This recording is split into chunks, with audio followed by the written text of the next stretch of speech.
فلسطینی طلبہ جو کہ پاکستان میں تعلیم حاصل کر رہے ہیں اب اپنے گھروں سے کٹ گئے ہیں یا ان کے والدین شہید ہو گئے ہیں یا ان کا جو ریسورس تھی وہ بند ہو گئی ہے، تو ہم نے طے کیا ہے کہ الخدمت فاؤنڈیشن ان کی تعلیم کے تمام اخراجات پاکستان کے اندر برداشت کرے گی۔ ان کو ہم رجسٹرڈ کر رہے ہیں اور انشاءاللہ ایک شعبہ ہمارا تعلیم کا شعبہ اس پہ کام کر رہا ہے۔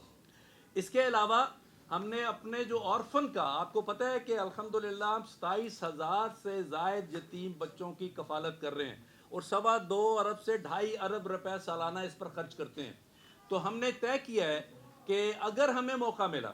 تو ہم یا وہاں جا کر آغوش بنا کر یا جتامہ کو مصر میں لا کر یا پاکستان میں لا کر یا کسی بھی طریقے سے ان یتیم بچوں کی کفالت انشاءاللہ الخدمت فاؤنڈیشن پاکستان کرے گی۔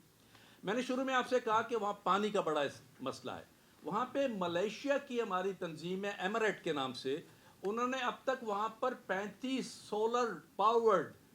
فلٹریشن پلانٹ جو ڈی سیلینیشن کرتے ہیں، نمکیات کو نکالتے ہیں اس پانی میں سے اور پینے کے قابل بناتے ہیں، وہ وہاں پہ انہوں نے لگائے،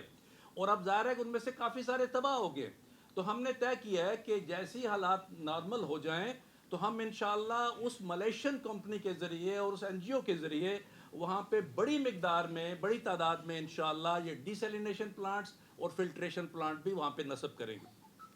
یہ وہ فیوچر کی پلاننگ ہے جس میں بہت ساری چیزیں ہم کر چکے ہیں اور بہت ساری ہم نے کرنی ہے۔ جو ہم نے کرنی ہے اس کے لیے آپ لوگ دعا بھی کیجئے گا کہ اللہ ہمیں توفیق بھی دے اور ہمارے راستے بھی آسان کرے اور ہمیں وہ سہولیات بھی مل جائیں حکومت پاکستان سے بھی اور حکومت مصر سے بھی، تاکہ ہم ان مظلوم لوگوں کی خدمت کر سکیں۔ میں آپ کے توسط سے یہاں پشاور میں بیٹھے ہوئے پورے پاکستان کے ان ڈونرز سے مخاطب ہونا چاہتا ہوں جنہوں نے ہمیشہ الخدمت پر ٹرسٹ کیا ہے، چاہے وہ سیلاب ہو، ٹرکی کا زلزلہ ہو یا شام کا زلزلہ ہو، ہر موقع پہ انہوں نے بڑھ کر ہم سے تعاون کیا اور ہمیں اس قابل بنایا کہ ہم بہترین کام ان جگہوں پر سر انجام دے سکیں۔ اب بھی لاکھوں کی تعداد میں لوگ ہمیں اربوں روپیہ دینے کو تیار ہیں اور دے رہے ہیں۔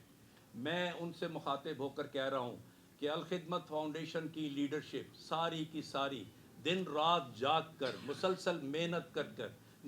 نیک نیتی کے ساتھ، اخلاص کے ساتھ اس کوشش میں لگی ہوئی ہے کہ آپ کی ایک ایک پائی کو صحیح طور پہ استعمال کر کے وہاں کے مظلوم لوگوں کی خدمت کی جا سکے۔ آپ کی دعائیں بھی چاہیے اور آپ کو میں اعتماد دلاتا ہوں، حوصلہ دلاتا ہوں کہ الخدمت فاؤنڈیشن آپ کو کبھی لیٹ ڈاؤن نہیں کریں گی۔ انشاءاللہ آپ نے ہم پہ اعتماد کیا ہے، ہم انشاءاللہ آپ کے اعتماد کو ٹھیس نہیں پہنچائیں گے اور وہاں کے مظلوم لوگوں تک پہنچیں گے۔ کافی سارا کام ہم نے کیا ہے لیکن بہت سارا کرنا باقی ہے انشاءاللہ۔